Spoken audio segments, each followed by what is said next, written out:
দিদি দিদি দিদি দিদি তুমি আমাকে এই ঠিকানাটা বলতে পারবে? এটা আমার বরের ঠিকানা।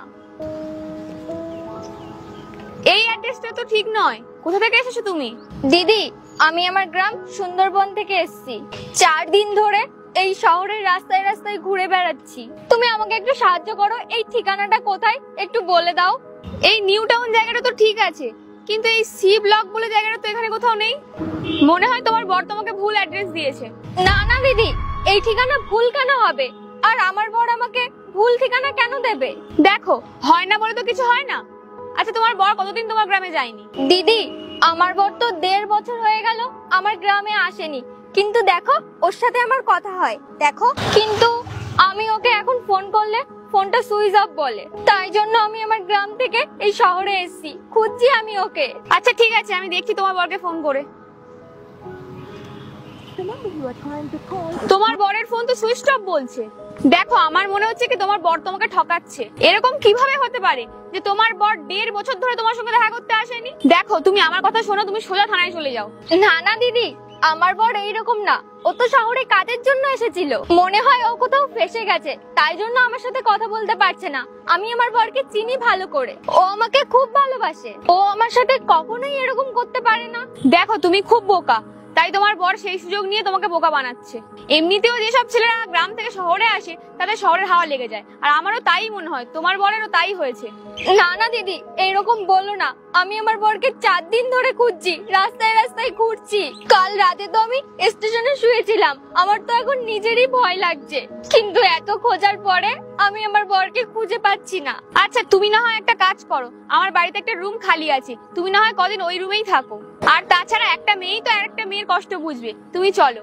না না দিদি, তুমি এইটা বলেছো এতেই আমার কাছে অনেক। আর তাছাড়া তুমি আমাকে চেনো না, তুমি আমাকে বিশ্বাস করে রাখবে, তারপর যদি কিছু হয়ে যায়?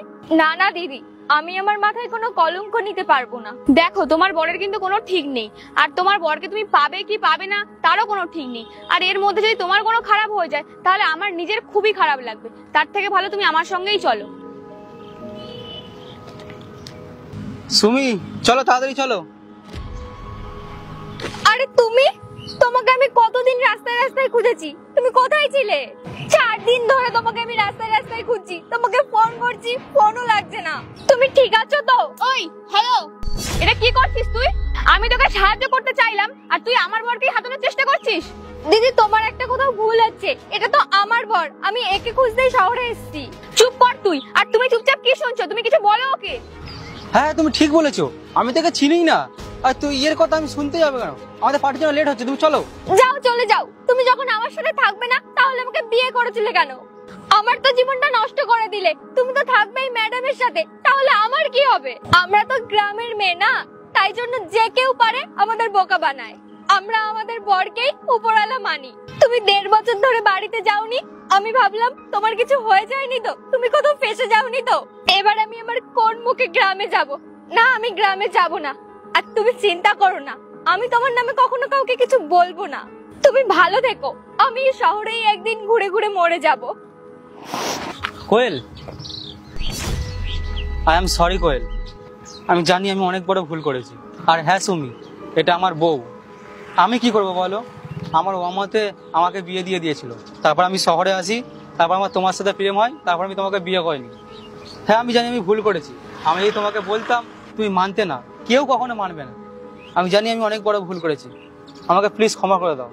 ক্ষমা করে দেবো? তুমি ক্ষমার যোগ্য নয়। তুমি তো আমার জীবনটা নষ্ট করেছো, আর সাথে সাথে ওর জীবনটাও নষ্ট করেছো। তুমি যেটা করেছো না, সেটা একদমই ঠিক করনি, আর আমি তো তোমাকে কোর্টে নিয়ে যাব। কোয়েল, আমি জানি আমি ক্ষমার যোগ্য না, কিন্তু যদি পারো আমাকে ক্ষমা করে দাও। না না, তুমি ক্ষমা চেও না। আমি আমার বর পেয়ে গেছি, আমার আর কিচ্ছু চাই না।